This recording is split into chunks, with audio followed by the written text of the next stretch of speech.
Okay, so we're back here, and we did go ahead and if we graph this function, here's the window I have. I just went that x goes, this is the radius, would go from 0 to 15 centimeters. And then the y would be the surface area function, correct? So the surface area, it looks like if we go from negative 100 to 750 in the y direction, we get a graph that looks like this. So back from last week, we'll go to second minimum. Calculate that, and I have 5.42, 553.6. We have that. And that tells us then that when the minimum amount of aluminum needed, so the minimum amount of aluminum, which is just the surface area, correct? Right, we're making cans, so that's the amount of aluminum needed, is 553.6 square centimeters. Right, that was our low point on our graph. And the radius of the new can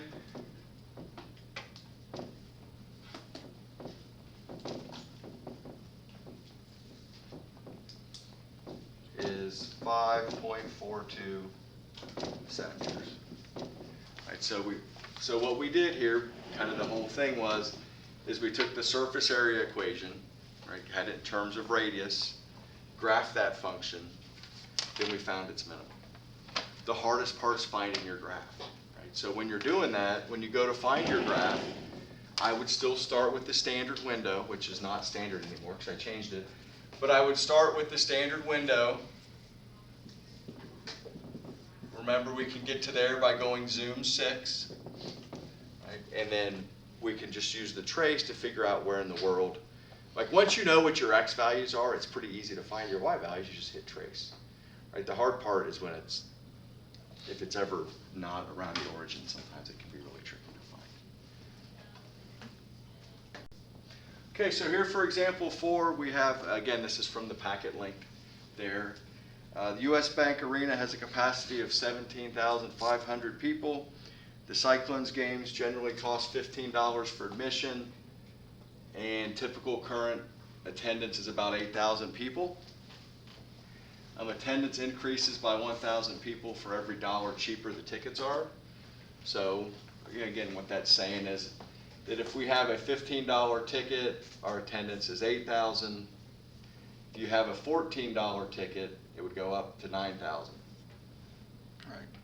Or if we have a $13 ticket, it would go up to 10,000, etc. Which makes sense, right? Cheaper the ticket, the more people go. Probably works the other way too, I guess. So our goal here, if you look at part B, is determine the ideal ticket price to maximize revenue. Right? Because if you run a business and you're selling tickets, that's what you'd like to do, right? It's nice to have a full house, but it's better to have a full bank account, right? They're trying to make as much money as possible. Now, if you want to guarantee a sellout, you give them away. People would come, but you wouldn't make any money. So it all depends here. So we're in part A here. It says fill in the following unknowns in terms of price X for each unknown value. So if we make the price of the ticket X dollars.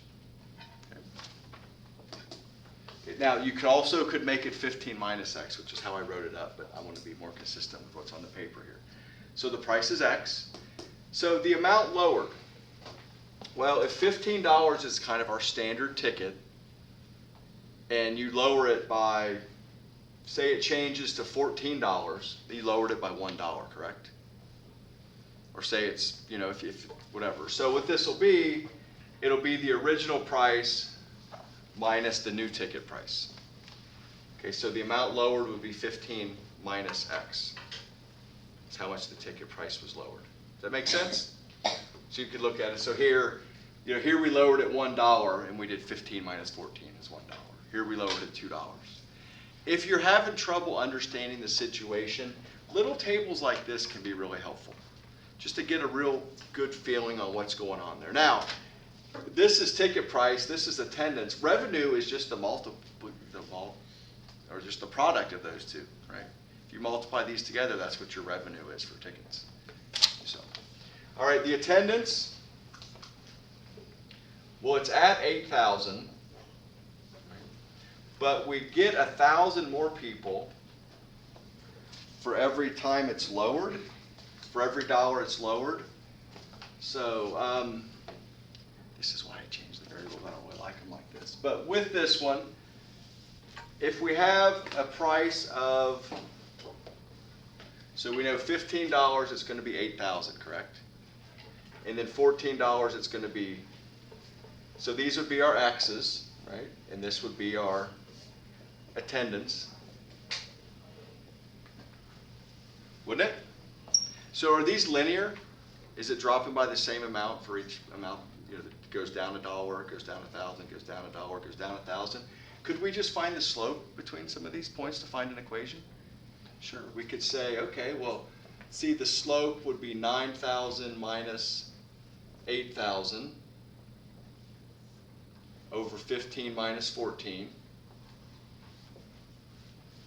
So the slope is 1,000, right? So as x goes up 1. Okay, and then from here,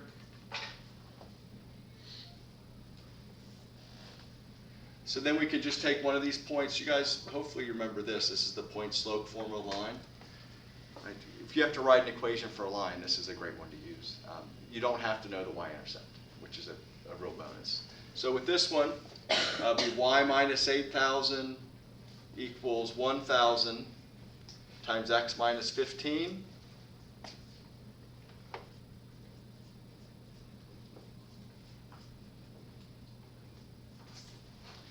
And then we get y equals 1,000x minus 7,000. That would be the attendance.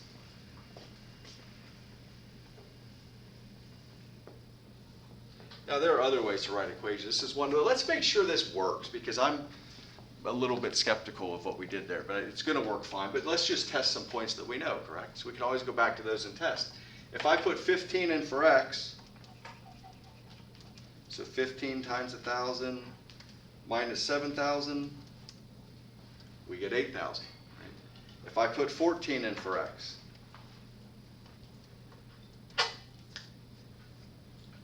I get that. So we did something wrong there, didn't we? Oh my gosh.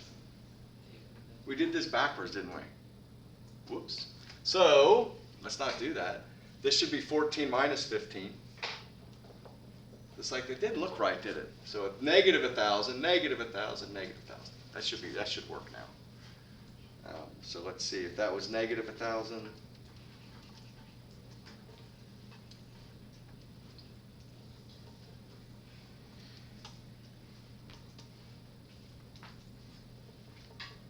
This would have been plus. So this would be 23,000. Okay. Now it might look like I just made a mistake there, but this is actually to show you that just you gotta check the work. That actually I made a mistake. I just screwed it up. But is this going to work for us now? If we check this, this is negative 1,000x times 2,000 or 23,000. So if we do negative 1,000 times 15 plus 23,000, we get 8,000. If we put a 14 in there, we get 9,000. If we put a 13 in there, and again, I'm just doing second enter and retyping in my calculator, we get 10,000. So is that, we good on this attendance formula here? So attendance is going to be negative 1,000x plus 23,000. And then the revenue, right, which is what we're looking for. The revenue is the ticket price times the attendance. Okay, so the revenue would be x times negative 1,000x plus 23,000. Or you could distribute it out if you wanted to, but that's what that would look like. Okay, so from our information here that we just had, we saw that the ticket price is X dollars. the attendance is negative 1,000x plus 23,000, bizarre equation. The product of those two would be our revenue.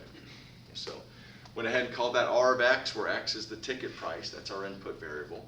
So we get x times negative 1,000x plus 23,000, and then here I just went ahead and multiplied them together. So I want to go ahead and find the maximum revenue, correct?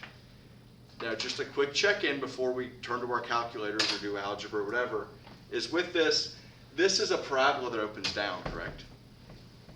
So there is going to be a maximum. Okay, so the maximum revenue, we're going to go ahead and find the maximum of that function. So if you want to, take a minute.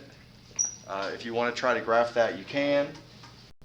Okay, so in order to find this maximum revenue, I'm going to go ahead and try to find the maximum point of this curve.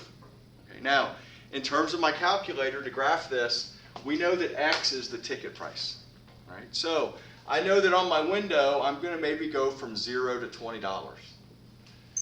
Would be a reasonable window there. Okay. Now, I have no real idea what the revenue would be. I mean, I could multiply some of those pairs that we had on the board, and that would work.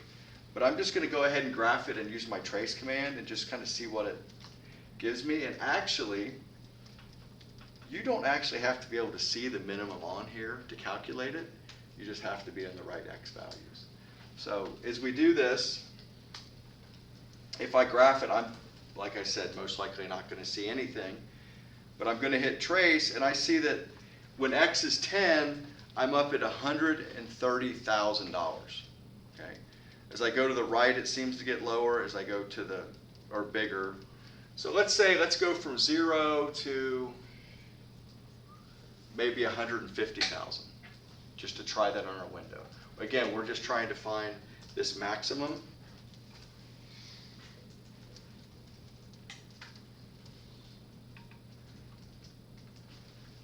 And if you look, with that window, we get a graph that looks like that.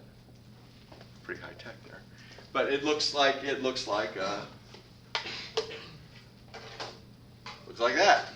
So there's obviously a maximum, correct? So we're going to go ahead and calculate that maximum. And that's going to be, now the output, the maximum revenue is $132,550 when x is equal to 1150, is by finding that point there. So the ticket price is 1150. We have maximized our revenue.